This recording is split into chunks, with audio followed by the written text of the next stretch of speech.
성경이 어떻게 기록될 수 있었는지, 이 성경이 기록되지 않았으면 오늘 우리가 예수 믿기 대단히 어렵습니다.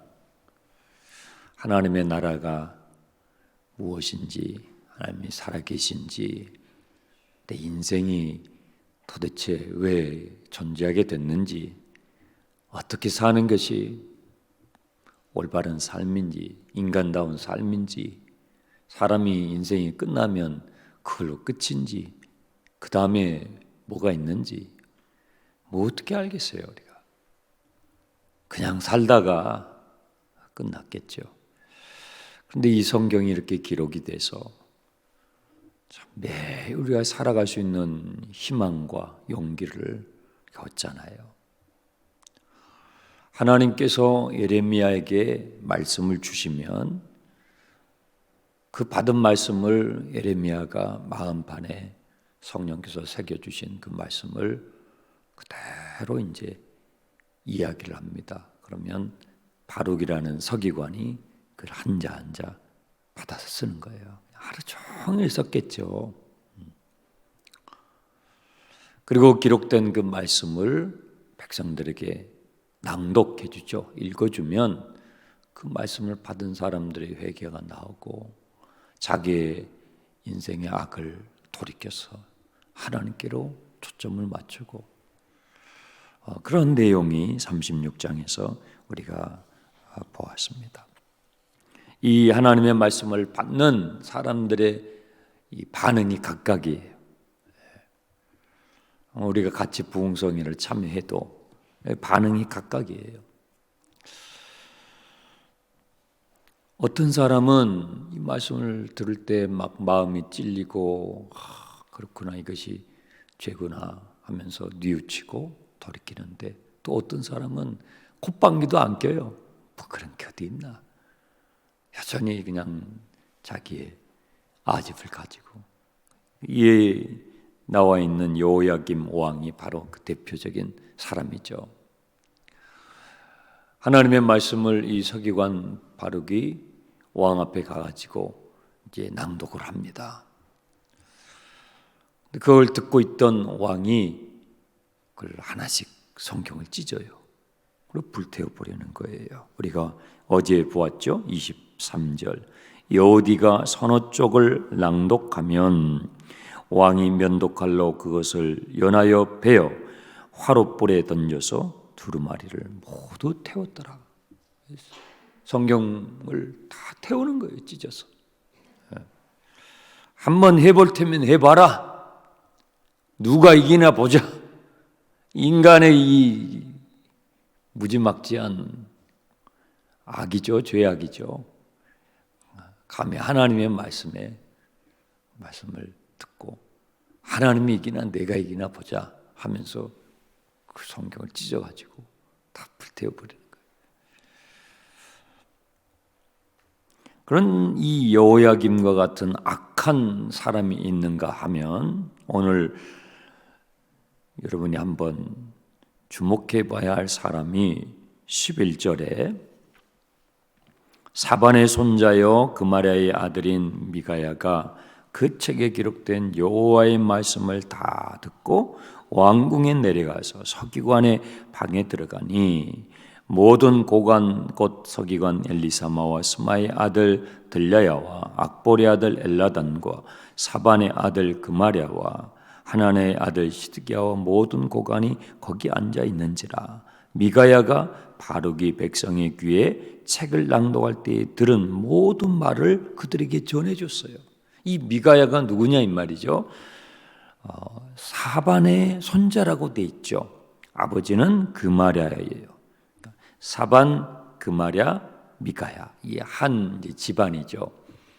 그러면 이 미가야의 할아버지가 사반이라고 돼 있는데, 이 집안은 어떤 집안이길래 이렇게 하나님의 말씀에 이렇게 경외함으로 반응을 하고 있는가? 성경을 한번 우리 찾아보겠습니다. 이 미가야의 할아버지부터 이 집안이 참 대단한 집안이에요. 열왕기하, 우리 살펴보았던 열왕기하 22장을 가보세요. 왜 다른 사람들은 콧방귀도 끼지 않는 이 하나님의 말씀에 이 사반의 손자 미가야는 그렇게 이 반응을 하는가? 열왕기하 22장을 보시면은 요시야 왕 때의 내용이에요. 요시야 왕은 지금 문제가 되고 있는 여호야김 왕의 아버지예요. 아버지 때의 이야기예요. 이때에 이 요시야 왕이 굉장히 개혁적인 왕이었잖아요. 근데 이 왕이 어떤 일을 하냐면 성전을 대대적으로 보수를 해요. 또 금년에도 우리가 또 이렇게 음양을 다 보수를 했잖아요. 대대적으로 이렇게 보수를 하는 가운데서 뭐가 발견이 됐냐면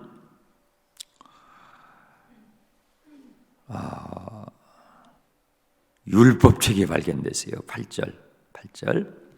대제사장 힐기야가, 이때 대제사장 이름이 힐기야라는 사람인데 성전에서 성전을 보수하다가 율법책을, 성경책을 발견한 거예요.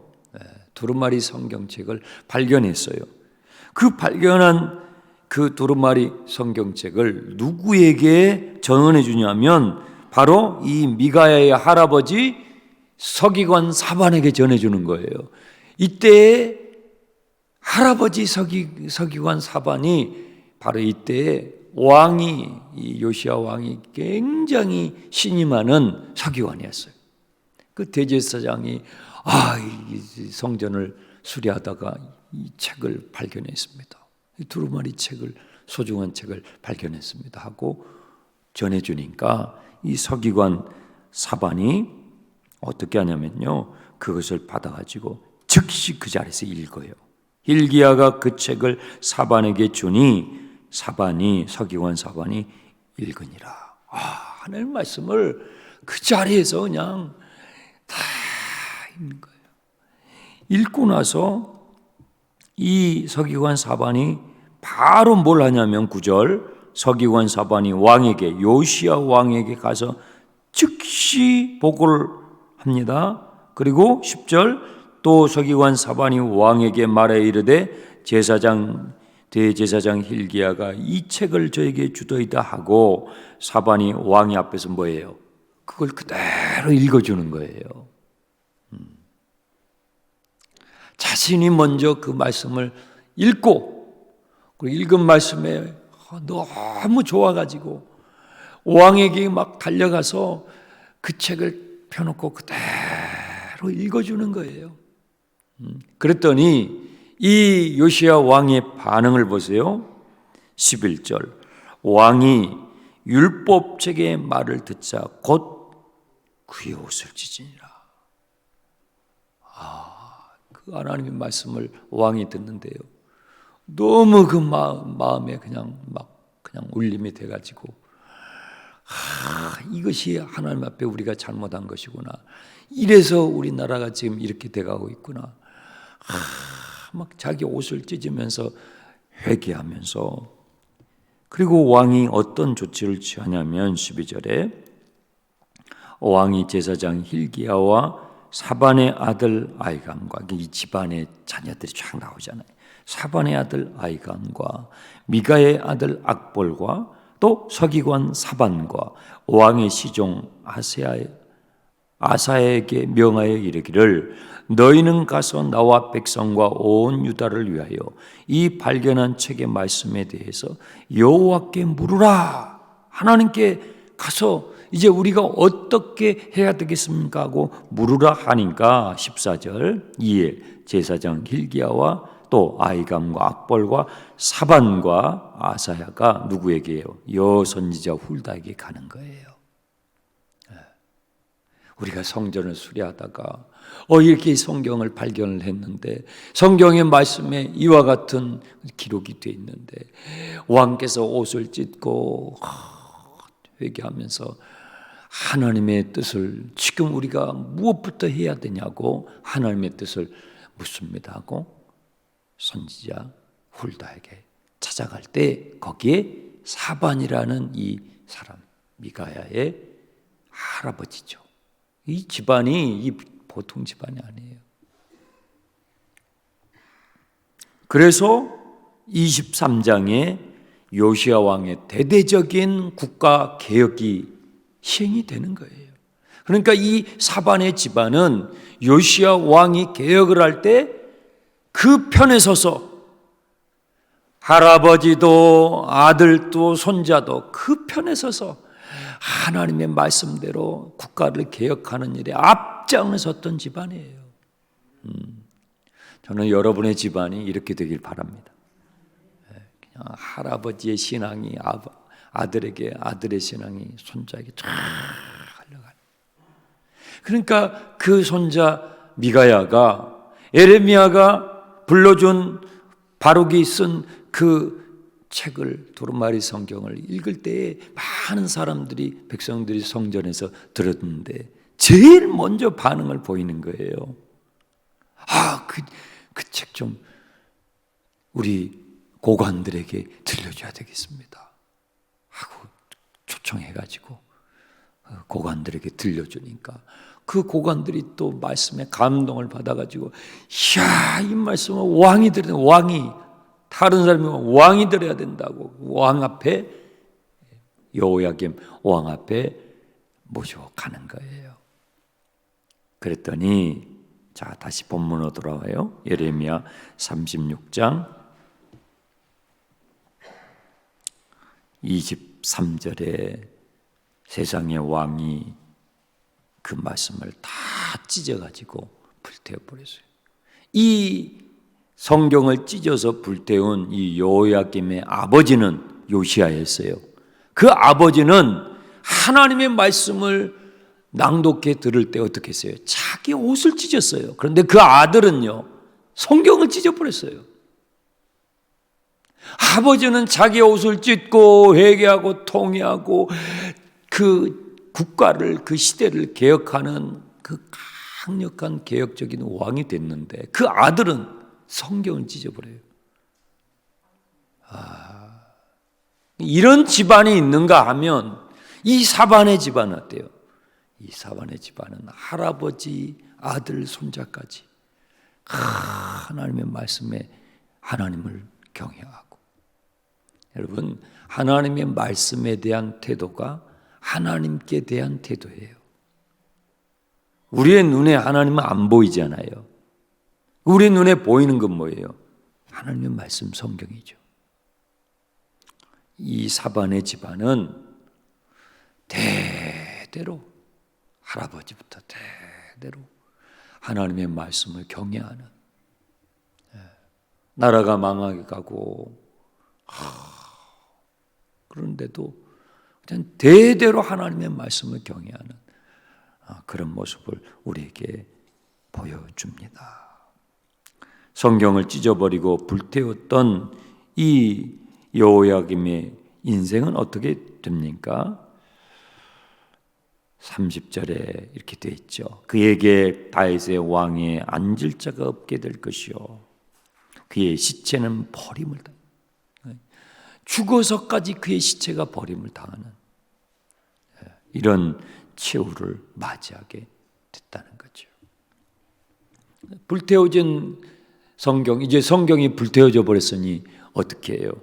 32절 끝에 보세요. 이에 에레미야가 다른 두루마리를 가져다가 네리야의 아들 서기관 바룩에게 주매 그가 유다의 여호야김 왕이 불사른 책의 모든 말을 예레미야가 전해준 대로 또 기록해요. 또 다시 필사를 하는 거예요. 그래서 여러분 필사하실 때 충성스러운 이 바룩을 기억하세요. 이렇게 충성스러운 하나님의 사람들, 이 예레미야와 이 서기관 바룩의 아름다운 동역을 보세요. 예레미야 혼자서 하는 게 아니고 이렇게 충성스러운 동역자들 한자 한자 말씀을 기록해서 그렇게 전달해서 지금 여러분 앞에 이 성경책이 다 주어져 있는 거예요. 얼마나 소중한 거예요. 하나님의 말씀을 마무리합니다. 성경을 불태운다 할지라도 하나님의 말씀은 불태워지지 않아요.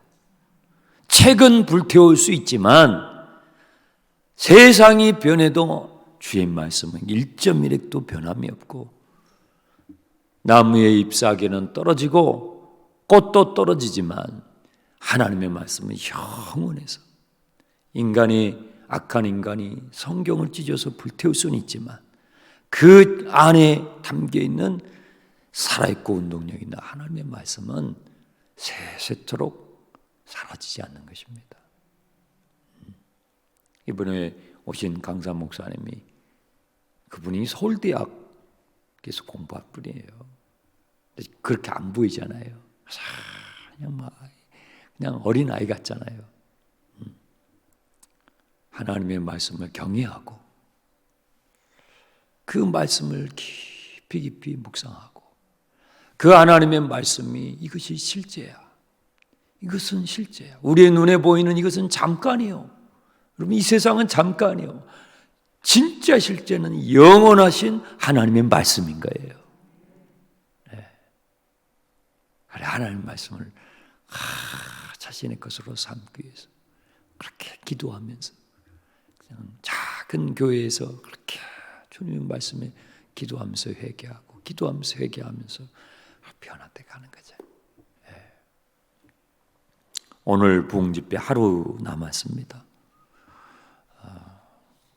이 부흥집회는 할 수만 있으면 빠지지 마시고 다 이렇게 참여하시고, 좋은 것은 다 취하시고 하나도 빠짐없이 어린아이 같은 마음으로 다 흡수하시고, 그러면 내 영에 그대로 그게 채워지는 거예요.